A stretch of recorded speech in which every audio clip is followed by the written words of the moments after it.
let's talk a little bit about how you can actually win Black Friday. Yes, win, because Black Friday, my friends, is a game. I want you to make an Excel sheet. I do this every single year, and you need to start doing this like now. You make an Excel sheet of what you need or want, what it costs now, and what you think it will cost on Black Friday. And I say need specifically because I do think Black Friday is a good time to pick up things you need.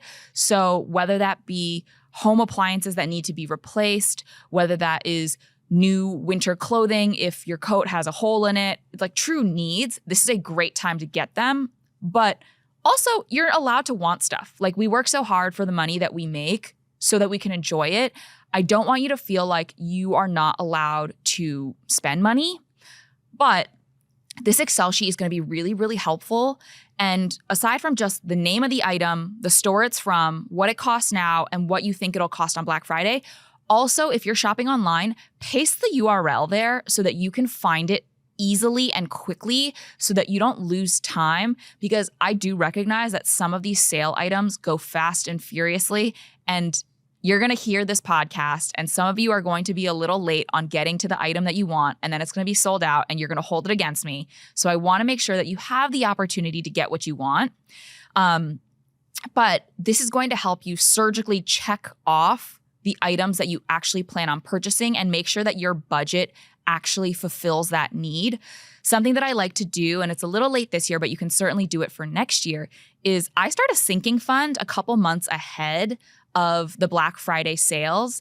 And I'm setting aside $20 to $50 every single week to say, hey, this is my play money. This is money that I am going to use to spend and enjoy myself on Black Friday, because I don't want to take hundreds of dollars out of my bank account just that one day and then feel overwhelmed that I made a bad decision and can't make some more of those necessary payments in my life happen.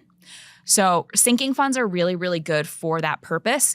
But having this list is also going to help you be really methodical, because what you don't want to do is faff around on your cell phone or on your laptop the day of Black Friday or the week of Black Friday, because you're just going to be tempted more and more and more. And the first tip I want to give you guys is something that I have been doing, and I can't believe I'm about to share this because I have been trying to gatekeep this. But at the beginning of that week, take the items that you want, put them into your digital cart, and on websites that you already have an account with, whether it be like a Revolve or something, like make sure you're logged in. Make sure this company knows your email. You are going to log in and you are going to put your thing in your cart, and then you are going to abandon it. Because guess what? So many brands, knowing that they have you on the hook, are going to send you an email with a small discount code. And this isn't going to be like a discount code that can be used by anyone. It's going to be one of those like really long 20-digit number letter ones that is exclusive to you. You are going to get a special secret discount for having abandoned your cart. And typically, this discount, since it's unique to you, can actually be stacked on top of broader savings that you will find later in the week. So abandoning your cart is actually a really good idea. And not to mention, it'll already be in your cart. So if you need to check out that day, it'll already be teed up. So you'll be quick and ready to go. I actually did this on Cult Gaia, which is a pretty pricey, higher end site.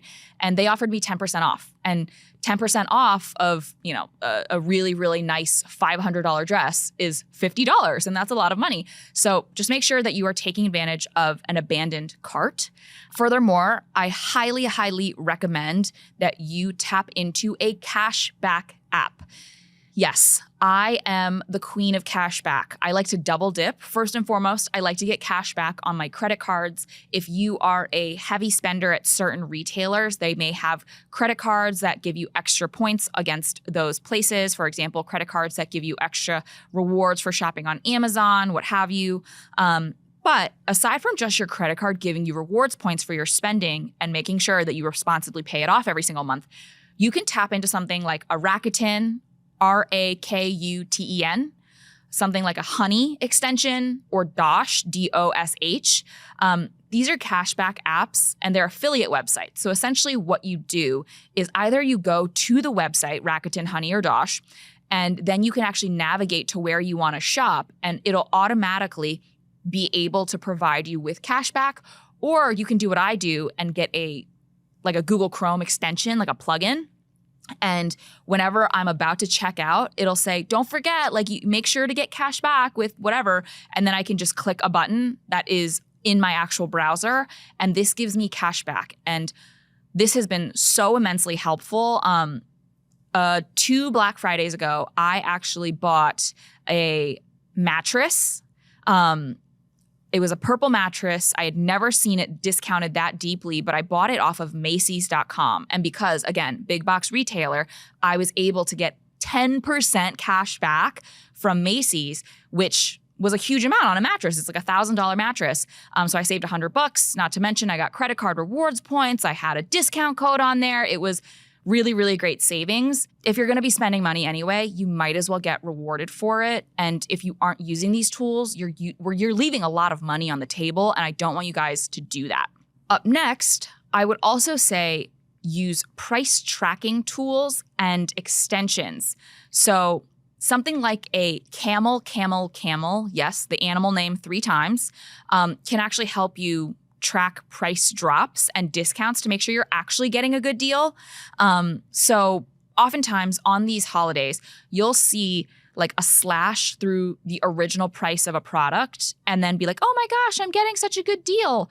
But go on to Camel and check the average price for that product over the past year. Sometimes you'll realize that the deal that you think you're getting that day is actually not better than the deal that's offered to you 80% of the time. And there would be a better time to get that product, or maybe you're actually getting a worse price.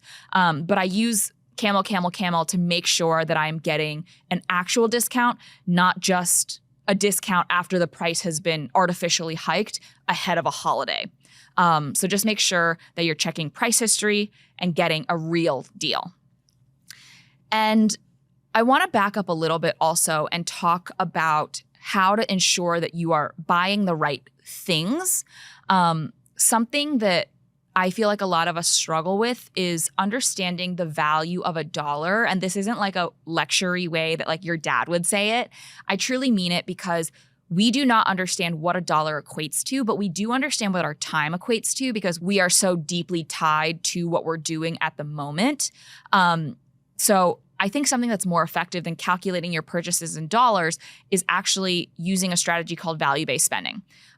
Essentially, you look at the price of anything, any spending decision that you're about to make, and you're going to make sure they align with your core values. And by doing that, you are going to actually take the price of the thing or the service or the experience, and instead of figuring out what the cost in dollars is, you're going to divide it by your hourly take-home pay. So if you take home $30 an hour, you're going to divide it by $30. So say you want to buy a pair of leggings, it's $90 divided by $30 an hour. You would have to work 3 hours to get that pair of leggings. And that is how I like to think about stuff. Would I be willing to trade 3 hours working at my desk for that pair of leggings? In some cases, the answer is a resounding yes. I am dying to have these leggings. And in other cases, that helps me realize that I would rather avoid working for 3 hours than have that pair of leggings. And that tells you something, whether or not you actually value what you're about to get, or it's just a spur of the moment desire. And this is going to help you decide whether or not the things you're actually buying are worth it. So this has actually helped me over the years realize that I love spending money on experiences, vacations, dining out, going out to eat, all of that. But I absolutely hate paying full price for retail goods. Don't get me wrong. I like nice stuff. I want to have nice stuff. But I can't stand paying full price. So I'll go to a discount retailer or wait for a sale or make sure that I'm getting cash back. I have to do all of these things because spending full price on retail just doesn't make me feel good. So whether it's buying designer overseas so that I can get a VAT refund, I'm pulling out all the tricks in the book to make sure that I'm getting the best deal. And value-based spending is going to tell you a lot about your spending as well. Additionally, I mentioned this at the beginning of the show. My best Black Friday purchases have all been holiday gifts for other people.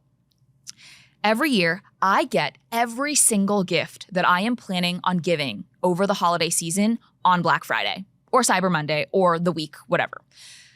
This is because this is your last chance to get some of those bigger ticket items or electronics or goods at a discounted price. As soon as this sale window is over, the retailers know they've got you where they want you. You are going to have to buy those Christmas gifts, those Hanukkah gifts, regardless. So they're not going to give you a discount because they know that no matter what the price is, you do not want to let someone down. You do not want to disappoint someone on a very important day where there is a lot of societal expectations to be had. So they're going to jack up those prices. You're going to pay full price and you're going to be really, really regretful that you didn't get it over the Black Friday holiday. So again, in addition to that Excel of things that you may want for yourself, I always make a list beforehand and check off what items are going to be on sale and what I may still want to wait to get, especially if they're experiences, ahead of completing my Black Friday shopping. This is also really nice because if I can actually put together my whole entire holiday list in advance, I can write down what every single item costs and then tally it up. So ahead of actually checking out, I can see in total how much I'll be spending. And if that number feels a little too big, I can actually ratchet some of those gifts back down and maybe say, hey, instead of getting this person the $98 beauty set, I can get them the $58 beauty set.